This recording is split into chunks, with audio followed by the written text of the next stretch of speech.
दोनों deputy CM, दर्जनों मंत्री, विधायक, सहयोगी और खुद मुख्यमंत्री योगी आदित्यनाथ घोसी के मैदान में उतरे, लेकिन यूपी की एक विधानसभा सीट पर हुए उपचुनाव में अपने प्रत्याशी को जीत नहीं दिला सके। घोसी उपचुनाव में बीजेपी की हार न सिर्फ प्रदेश में बीजेपी की टेंशन बढ़ाएगी, बल्कि इस हार की गूंज दिल्ली तक जाएगी। लेकिन सवाल ये उठता है कि हमेशा सटीक रणनीति बनाने वाली बीजेपी इस बार कहां चूक गई। आज तक भाजपा की चुनावी रणनीति की सबसे बड़ी ताकत यही रही है कि वो सियासी गणित के साथ ही केमिस्ट्री को भी पूरा तवज्जो देती रही है। लेकिन घोसी में भाजपा इसी में चूक कर गई। जमीनी तैयारियों और किसी को भी पार्टी में लाकर चेहरा बना देने और दूसरे को जोड़ वोट ट्रांसफर करा लेने का आत्मविश्वास भाजपा को भारी पड़ गया और सत्ता के लिए सहज माने जाने वाले उपचुनाव में भाजपा को करारी हार का सामना करना पड़ा। घोसी भाजपा के लिए सबक है कि चेहरा चुनने के साथ ही वोटर का मन भी समझना बेहद जरूरी है। घोसी सीट भाजपा 2017 में भी जीती थी और 2019 में भी।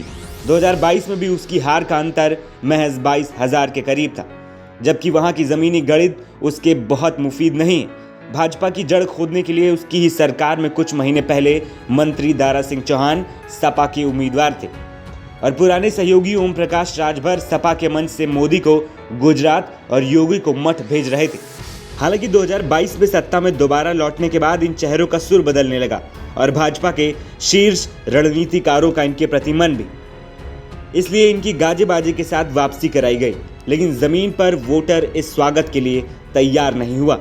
सत्ता सुख के लिए भाजपा में आए दारा, सत्ता उम्मीद के लिए सपा में गए और महज 1.5 साल में ही फिर वापसी कर ली। उनकी महत्वाकांक्षा ने घोसी को उपचुनाव में झोंका तो उसकी वोटरों में भी तीखी प्रतिक्रिया हुई।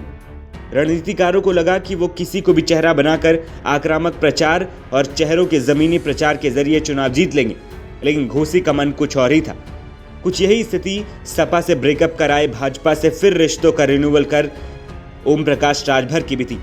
मंचों से उनके दावे भी बड़े थे और बोल भी विवादित। इसका असर यह रहा कि जिन वोटों के वो अगुवा बन रहे थे वो भी उनके साथ ठीक से खड़े नहीं हुए और भाजपा की घोसी छीनने की उम्मीदें धरी की धरी रह गई। आपको एक एक कर भाजपा की हार के 4 बड़े कारण बताते हैं, जिन्होंने बीजेपी की हार में बड़ी भूमिका निभाई। पहली गलती, दारा सिंह चौहान के दल बदलू वाली छवि से जनता कितनी नाराज है इसका आकलन नहीं लगा पाए। दूसरी गलती, दारा सिंह चौहान ने स्थानीय मुद्दों पर कोई चर्चा नहीं की। तीसरी गलती, ओम प्रकाश राजभर और संजय निषाद नहीं दिला पाए वोट। चौथी गलती, हाईकमान तक नहीं पहुंचाई गई सही रिपोर्ट। भाजपा के नए वोट बैंक और पैठ को देखें तो उससे साफ है कि घोसी में हार से ज्यादा चिंता पार्टी के कोर वोटरों के खिसकने की है, भले ही वो त्वरित प्रतिक्रिया ही क्यों ना रही हो। पार्टी अब तक उपचुनाव के सबक पढ़ उसे दुरुस्त करती आई।